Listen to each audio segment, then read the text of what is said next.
তো যেটা বলছিলাম যে এনকে সেল অ্যাক্টিভেশন করে থাকে এই হিমোহিমের যে ইনগ্রেডিয়েন্ট গুলো রয়েছে, তো সেগুলো আমাদের এনকে সেল যেটা হচ্ছে ক্যান্সারের সাথে ফাইট করে। তো এনকে সেলের কাজই হচ্ছে যে ক্যান্সার সেলগুলোকে খেয়ে ফেলা বা তাদেরকে টার্গেট করে সেগুলোকে ধ্বংস করে ফেলা। তো এই এনকে সেল হচ্ছে বলা যায় যে ধরেন একটা লিডার। তো সে এই ইমিউন সিস্টেমটার একটা লিডিং রোল প্লে করে, যে সে সবকিছু নজরদারিতে রাখে যে কখন কোথায় কি হচ্ছে না হচ্ছে, বা ক্যান্সার সেল তৈরি হচ্ছে কিনা কোথাও, সেগুলো তৈরি হলে সাথে সাথে ধ্বংস করে ফেলা। তো সেই রোলটা কিন্তু এই এনকে সেল আমাদের জন্য করে থাকে, যার কারণে এর নাম হচ্ছে ন্যাচারাল কিলার সেল। সেটা ন্যাচারালি আমাদের বডির মধ্যে রয়েছে, এটা আমাদেরকে তৈরি করে দিতে হচ্ছে না, এটা আমাদেরকে পুশ করতে হচ্ছে না, আমাদের বডি থেকেই এটা তৈরি হচ্ছে। এবং আপনার ইমিউন সেলগুলোকে অ্যাক্টিভেট করার জন্য যা করা দরকার সেটা করছে। আর আপনার ডিফেন্স ক্যাপাসিটি যেটা বডির মধ্যে, সেটাকেও বাড়িয়ে দিচ্ছে।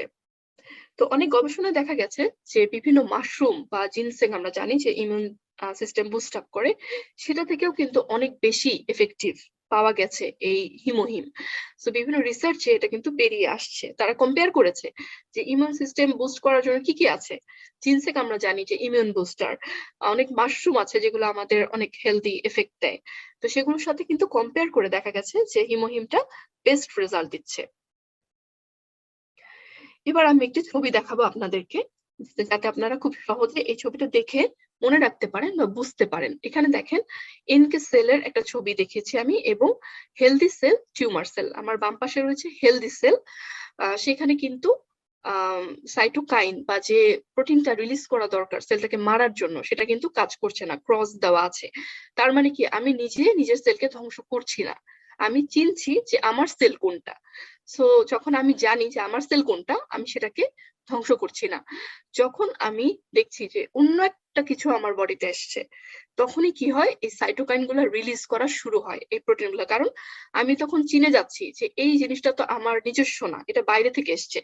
তার মানে কি, এটা একটা ফরেন কিছু, ফরেন পার্টিকেল বা খারাপ কিছু আমার বডিতে ঢুকে গেছে, যেটাকে আমার ধ্বংস করতে হবে। তো ধ্বংস করতে গেলে কি হবে, সেই প্রোটিন বা যে জিনিসটা দরকার সেটাকে রিলিজ করতে হবে। তো সিগন্যাল পাওয়ার সাথে সাথেই এনকে সেল গুলো অ্যাক্টিভ হয়ে যায়, এবং তারা কি করে, এই খুঁজে খুঁজে এই টিউমার সেল বা ক্যান্সার সেল যেগুলো ইররেগুলার সেল আমরা বলি, সেগুলোকে ধ্বংস করতে থাকে। তো সাধারণত ন্যাচারাল ওয়েতেই এটা ধ্বংস হয়ে যায়।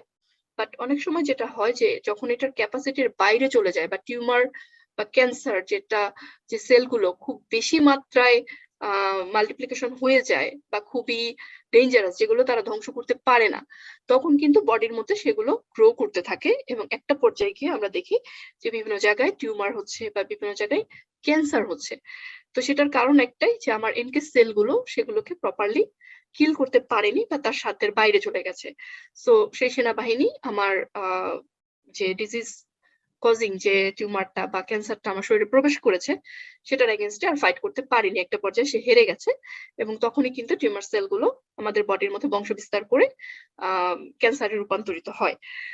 তখন আমাদেরকে এক্সট্রা ট্রিটমেন্ট দিতে হয় বা কিল করতে হয়।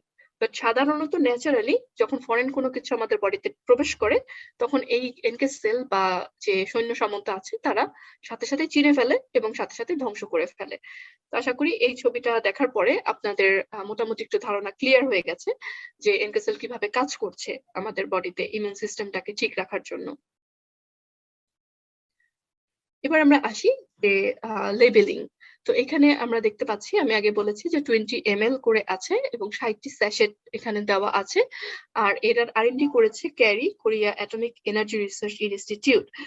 আর আমরা দেখতে পাচ্ছি যে এখানে ইনগ্রেডিয়েন্ট, যে তিনটা মেইন ইনগ্রেডিয়েন্ট দেওয়া আছে, সেই তিনটা প্ল্যান্টের এক্সট্রাক্ট কতটুকু পরিমাণে, তিনটে সম পরিমাণে 3.33 গ্রাম করে দেওয়া আছে। তো এটা একটা ট্র্যাডিশনাল প্রোডাক্ট, এটা অবশ্যই কোনো মেডিসিন না। আমরা এটাকে যেন ভুল না করি, এটা কোনো মেডিসিন না। তো যদি কারো কোনো সমস্যা থেকে থাকে, কোনো ধরনের অ্যালার্জি বা হাইপারটেনশন, অথবা কেউ যদি প্রেগনেন্ট থাকেন, ব্রেস্ট ফিডিং অবস্থায় থাকেন, তাহলে অবশ্যই ডক্টরের সাথে বা আপনার ফিজিশিয়ানের সাথে কন্ট্যাক্ট করে নেবেন। আর রিকমেন্ডেশন হচ্ছে যারা হচ্ছে একটু বয়স্ক আছেন, 40+ হয়ে গেছে এজ, অথবা যারা অনেক বেশি কাজ করেন, অনেক দীর্ঘ সময় 10-12 ঘন্টা টানা কাজ করতে হয়, তাদের জন্য। যারা হচ্ছে স্টুডেন্ট আছেন, যাদেরকে অনেক বেশি দৌড়াদৌড়ি করতে হয় বা অনেক বেশি পড়াশোনার মধ্যে থাকতে হয়, স্ট্রেসের মধ্যে থাকতে হয়, তারা এই প্রোডাক্টটা নিতে পারেন। লং ডিস্টেন্স ড্রাইভার্স, যারা দীর্ঘ সময় ধরে গাড়ি চালান, তাদের জন্য দরকার যে আমার এনার্জি, স্ট্যামিনা এগুলা ঠিক রাখতে বা কনসেন্ট্রেশনটা ঠিক রাখতে। এরপরে রয়েছে হাউসওয়াইফ, যারা বাড়িতে অনেক বেশি কাজ করেন এবং ওয়ার্কলোড নিতে হয় প্রচুর, ফ্যামিলির জন্য অনেক বেশি কাজ করতে হয়, তাদের জন্য এটা অ্যাপ্রোপ্রিয়েট। এবং যারা ব্যায়াম করেন বা শরীরচর্চা করেন, অনেক বেশি ফিজিক্যাল এনার্জি তাদের লস হয়ে যায়, তো সেই ক্ষেত্রে এটা একটা বেস্ট প্রোডাক্ট অ্যাটমির হিমোহিমটা।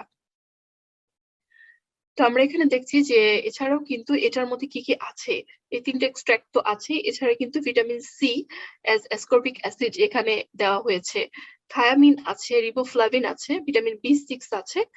তো এই ধরনের বিভিন্ন কিন্তু আপনার প্রয়োজনীয় যে এলিমেন্ট গুলা বা ভিটামিন গুলো আমাদের দরকার হয় ডেইলি বেসিসে, সেগুলো কিন্তু এখানে অ্যাড করে দেওয়া আছে। তার মানে এটা একটা কমপ্লিট ফুড বলা যায়, যেটাতে আপনার প্রতিদিনের প্রয়োজনীয় ভিটামিন সি, ভিটামিন বি এই সোর্স গুলো কিন্তু পূরণ করে দিচ্ছে। তো এই হিমোহিমের এই ব্যাপারগুলো কিন্তু আমরা যেটা বলছিলাম যে সার্টিফাইড এবং approved by Korea ministry of food and drug safety MFDS as functional health supplement. So যখনই আপনি কোনো ফাংশনাল হেলথ সাপ্লিমেন্ট ডিক্লেয়ার করবেন, তখন কিন্তু আপনাকে কিছু ক্রাইটেরিয়া মেনটেন করতে হয় এবং সেটার একটা রিসার্চের মাধ্যমে কোনটা কতটুকু পরিমাণে দিবেন, কিভাবে কি রেসিপি, এভরিথিং কিন্তু ফর্মুলেশন প্রয়োজন হয়।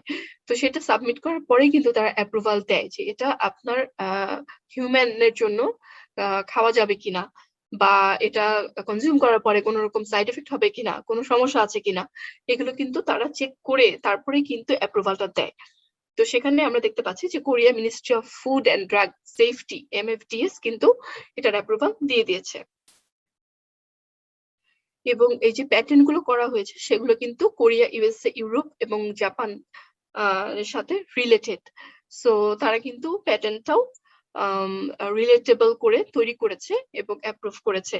সো এটা প্যাটেন্টেড প্রোডাক্ট, সেটা নিয়ে কোনো সন্দেহ নেই। আর আমরা যেটা জানি যে 8 বছরের R&D লেগেছে এই প্রোডাক্টটা তৈরি করতে। সো তারা কিন্তু এটাকে ন্যাশনাল প্রজেক্ট হিসাবে দাঁড়া করিয়েছিল এবং অ্যাপ্রুভাল নিয়েছিল। আর এটাকে বলা হয় যে first individual approve product as a health supplement বা ফাংশনাল ফুড। এই ফুড গুলোকে বলা হয় যে ফাংশনাল ফুড, যেটা আপনার বডিতে যে কিছু বেনিফিট এফেক্ট দিবে। তো সেই জন্য এগুলো বলা হয় ফাংশনাল হেলথ সাপ্লিমেন্ট বা ফাংশনাল হেলথ ফুড। তো সেটা কিন্তু বলা হচ্ছে যে ফার্স্ট ইন্ডিভিজুয়াল। সো তখন এই ধরনের প্রোডাক্ট ছিল না, তো সেই ক্ষেত্রে এটি প্রথম এই ধরনের প্রোডাক্ট হিসেবে রেজিস্টার হয় কোরিয়াতে। এখন আমরা দেখি যে কোন 3টে, যেটা বলছিলাম যে 3টে মেইন ইনগ্রেডিয়েন্ট হিমোহিমে রয়েছে, যার মাধ্যমে কিন্তু আমরা এত বেনিফিট গুলা পাচ্ছি। তো প্রথমত যে ইনগ্রেডিয়েন্ট আছে সেটা হচ্ছে অ্যাঞ্জেলিকা রেডিক্স, তারপরে আছে চনজিয়ং রাইজোমা এবং পায়োনি অ্যালবা রেডিক্স। সো এই 3টি প্ল্যান্ট এবং ফ্লাওয়ার এক্সট্রাক্টের সমন্বয় কিন্তু তৈরি হচ্ছে, যেগুলো বায়োলজিক্যাল ইঞ্জিনিয়ারিং এর মাধ্যমে এবং রেডিয়েশন টেকনোলজির মাধ্যমে কিন্তু এই প্রোডাক্টটা তৈরি করা হয়েছে স্পেশালি আপনার ইমিউন ফাংশনের জন্য। আর পরবর্তীতে যেটা হচ্ছে অ্যাপ্রুভ করেছে KFDA। সো তাহলে আমরা দেখতেই পাচ্ছি যে এটা কিন্তু অনেক জায়গা থেকে অ্যাপ্রুভ হয়ে তারপরে আমাদের কাছে এসছে এবং সেফটি, সমস্ত কিছু ক্লিনিক্যাল ট্রায়াল সবকিছু চেক করার পরেই তারা কিন্তু ডিক্লেয়ার দিয়েছে এবং ইমিউন ফাংশনের জন্য যেটা কাজ করে সেটা তারা কনফার্ম করেছে। এবার আমরা দেখে নেই যে এই 3টি যে উপাদান সেগুলোর কাজ কি কি। আমরা যে বলছি 3টি উপাদান আমাদের জন্য কাজ করছে, কোনটার কি কাজ। তো প্রথম যে অ্যাঞ্জেলিকা রেডিক্স, সেটা হচ্ছে একটি ড্রাইড রুট বা বলা যায় যে শেকড়। সেটা একটি চাইনিজ মেডিসিনাল হার্ব, যেটা আমাদেরকে ব্লাড সার্কুলেশন ঠিক রাখতে সাহায্য করে এবং ব্লাডটাকে এনরিচ করে, সো পিউরিফাই করে। আমাদের ব্লাডের মধ্যে অনেক রকমের ময়লা আবর্জনা, ফ্যাট ইত্যাদি কিন্তু সবসময় জমা হতে থাকে। তো ব্লাডটাকে পিউরিফাই করতে বা ব্লাড সার্কুলেশনটাকে বাড়িয়ে তুলতে কিন্তু এই এক্সট্রাক্টটা কাজ করে। এবং যথারীতি আপনার ইমিউন সিস্টেমটাকে বাড়ায়। এছাড়া বলা হচ্ছে যে যাদের কনস্টিপেশন আছে, কোষ্ঠকাঠিন্য আছে, তাদের জন্য এটি কাজ করে এবং as well as মেয়েদের যে মাসিক সমস্যা রয়েছে, পিরিয়ডের সমস্যা রয়েছে, সেই সমস্যাগুলো থেকেও কিন্তু এটা মুক্তি দেয় বা এটা হেল্প করে। তো এই ধরনের অলরেডি পাবলিশ রিপোর্ট আছে এই এক্সট্রাক্ট সম্বন্ধে। এরপরে যেটা আছে যে সনজিয়াং রাইজোমা, এটাও একটি ট্র্যাডিশনাল মেডিসিন, যেটা আপনার এটাও ব্লাড সার্কুলেশনকে ইমপ্রুভ করে বা ব্যথা কমায়। যে কোনো ধরনের ব্যথা, ধরেন আপনার বাতের ব্যথা থাকতে পারে, জয়েন্টের ব্যথা থাকতে পারে, তো বিভিন্ন রকম ব্যথার জন্য কাজ করে এবং ব্লাডটাকে ঠিকমতো ফ্লো হতে হেল্প করে। তো যদি কারোর এরকম ব্যথা জাতীয় সমস্যা থাকে, যারা ভুগছেন যে বিভিন্ন জয়েন্টে ব্যথা বা বাতের ব্যথা, যে কোনো রকমের ব্যথা থেকে কিন্তু মুক্তি পেতে সাহায্য করবে এই এক্সট্রাক্টটি। এবং অনেক ক্ষেত্রে বলা হচ্ছে যে হেডেক বা যে পিরিয়ডের সমস্যা, এটার জন্য এটা কাজ করে। আর পরবর্তীতে দেখা গেছে যে বিভিন্ন ধরনের ইনফ্লামেশন, যেগুলো অনেক সময় আমাদের ফোড়া হয়, যেটাকে আমরা বলি যে কার্বাঙ্কলস বা বয়েলস, অনেকেরই এই ধরনের সমস্যা আছে যে কয়দিন পর পরই ফোড়া হয়। কেন হয় কিছু জানে না, বাট খুব সাফার করে। আমরা জানি যে ফোড়া হলে খুবই পেইনফুল একটা বিষয়। তো সেটা থেকেও কিন্তু সমাধান দিতে পারে এই এক্সট্রাক্টটা। এরপর রয়েছে পায়োনিয়ার রেডিক্স অ্যালবা, যেটা হচ্ছে রিউমাটয়েড আর্থ্রাইটিস এর জন্য কাজ করে এবং হেপাটাইটিস এর জন্য কাজ করে। এছাড়া আরো ইনফ্ল্যামেটরি অটো ইমিউন ডিজিজ, যেগুলো আমাদের বিভিন্ন কারণে হয়ে থাকে, সেই ডিজিজ গুলোর জন্য কিন্তু এই এক্সট্রাক্টটা কাজ করে। তাহলে আমরা দেখলাম যে এই তিনটা ইনগ্রেডিয়েন্ট টোটাল মিলে কিন্তু একটা প্রোটেকশন দিচ্ছে আমাদেরকে ওভারঅল বডির জন্য এবং বিভিন্ন ডিজিজের সাথে ফাইট করার জন্য আমাদেরকে শক্তি দিচ্ছে।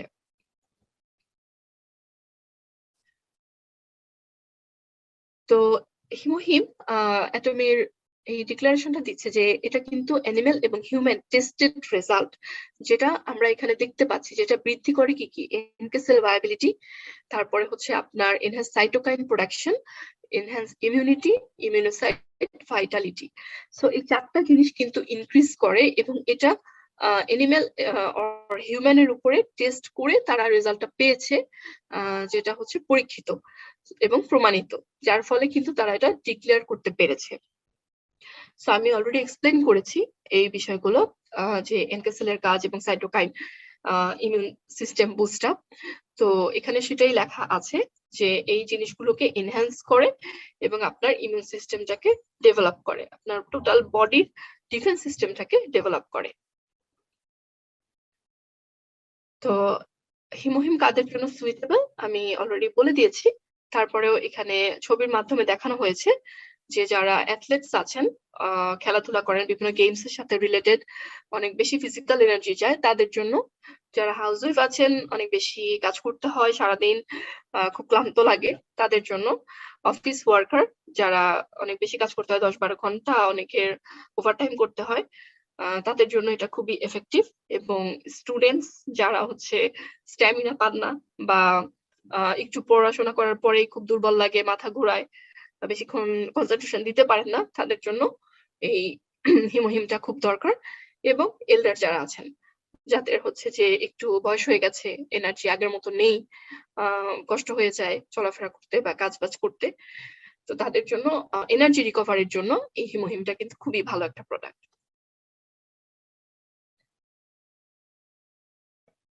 তো রিকমেন্ডেশন বা প্রিকশন, যেটা যে যেভাবে কনজিউম করতে বলা হয়েছে সেভাবে যেন আমরা এটাকে কনজিউম করি।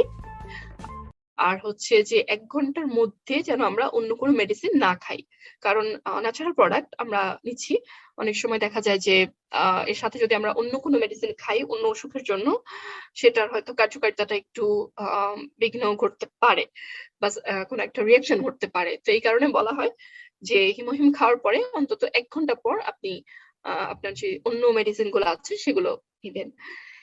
এবং যাদের হার্টের সমস্যা আছে বা হাইপারটেনশন আছে, তারা দয়া করে ডক্টর বা ফিজিশিয়ানের পরামর্শ নিয়ে নেবেন। আর বাচ্চাদের অথবা প্রেগনেন্ট লেডি এরকম যদি দিতে চান, সেক্ষেত্রে একটু পরামর্শ করে নেবেন। আর যাদের ব্লাড ডিসঅর্ডার আছে বা কোনো সমস্যা আছে তারাও প্রফেশনাল কারোর সাথে কনসাল্ট করে নেবেন। তো এই ছিল আমাদের টোটাল হিমোহিম সম্পর্কে আলোচনা। তো আশা করি আপনাদের ভালো লেগেছে এবং পরবর্তীতে যদি আপনাদের কোনো কিছু কোয়েরি থাকে আমাদেরকে কমেন্টস বা কোয়েশ্চেন করবেন। তো ধন্যবাদ সবাইকে। আমি আমার প্রেজেন্টেশনটা শেষ করছি।